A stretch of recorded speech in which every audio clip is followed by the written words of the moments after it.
Today on The Way of Ramen, we're revisiting the most popular video on this channel and making a cheaper, quicker, easier shoyu ramen. If you can boil water, you can pull this one off. So yeah, let's get right into this, shall we?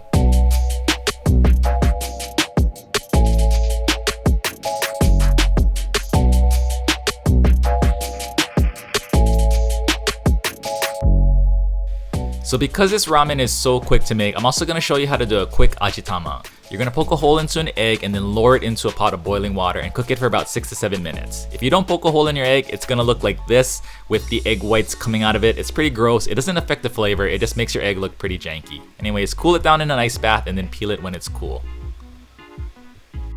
To make your tare for the Ajitama, get a small pan onto a stove and then add 1 tablespoon of soy sauce, 1 tablespoon of sake, and a teaspoon of sugar. Mix to combine over low heat. When tiny bubbles start to form at the bottom of your pan, you're going to add your peeled egg or eggs into the tare and then roll it around in the sauce. As you can see, I lost a good portion of the egg whites in the boiling process, but whatever, it tastes the same, it just looks kind of jacked. Usually when you make Ajitama, you soak your boiled eggs in a tare for at least 24 hours, but this is a quick way to get some flavor onto the egg and make it have some nice color. These aren't as good as the soaked eggs, but they're not bad for how quick it takes. It's about 4 to 5 minutes of rolling around in the sauce, and your egg should look like this, and it's done. Get 2 pots of water boiling on the stove, 1 for your noodles and 1 for the soup. And while the water is coming up to a boil, slice up some green onions. Actually, slice the white part of the green onion if you have it. I wasted all of mine on the Tsp, but the green part is fine too. And also you're gonna grate a small knob of ginger. You don't need that much, you just need a little bit of ginger for the bowl. Maybe about this much right here. I'm gonna slice up the egg just to show you what it looks like. This one boiled for about 6 minutes and the yolk's still pretty runny. If you want a firmer yolk, you can go 7 minutes. So to make the ramen, into a bowl add 1 tablespoon of soy sauce. Try to use Japanese soy sauce if you have it. 1 teaspoon of Chinese or Japanese chicken stock powder. Some sliced green onions, use the white part of the green onion here if you have it. And a small amount of grated ginger. You don't need a lot of this, just a little bit will do. And finally, I know it sounds kind of gross, but don't skip this step. You need about a teaspoon or a teaspoon and a half of lard. It's a key ingredient in ramen. Fat is always there, just add it.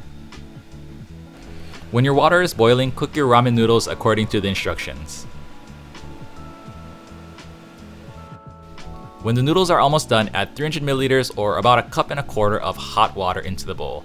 Stir everything together and then add your noodles after straining out all the excess water. It's important to strain out the noodles as best as you can because any extra water stuck to the noodles can dilute the soup.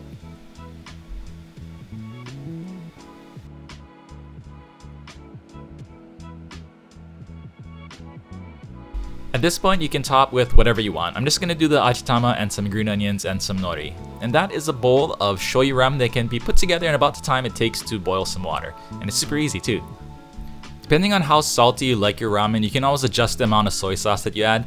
The saltiness will also depend upon the brand of soy sauce that you use, so it's up to you to adjust and make something that you enjoy. You can also substitute chicken fat in for the lard, which is also really nice. I have some videos up on how to make your own noodles, but I'm planning to do a beginner ramen noodle video soon. Homemade noodles are actually pretty cheap to make if you have a pasta machine, and they can be stored in your freezer for a really long time once you make them. So you can pretty much make this ramen without any prep anytime that you want if you have the ingredients. I got the idea for this video from the same guy who inspired the 10-minute shoyu ramen recipe, Dokugaku Ramen Tensho, so you can check out his YouTube channel as well. I'll link it up in the description below. As always, you can follow me on Instagram @WayofRamen. Feel free to ask any questions there or in the comments below, and I'll do my best to answer them. Also, if you'd like to get a little bit more serious about ramen making and take it up as a hobby or maybe a future career, feel free to hop into our ramen Discord server. There's a bunch of us in there, we're talking about ramen all the time and we're all learning together. It's a lot of fun. Thank you guys all so much for watching, thank you guys all so much for the support, and I'll see you all in the next video. Peace.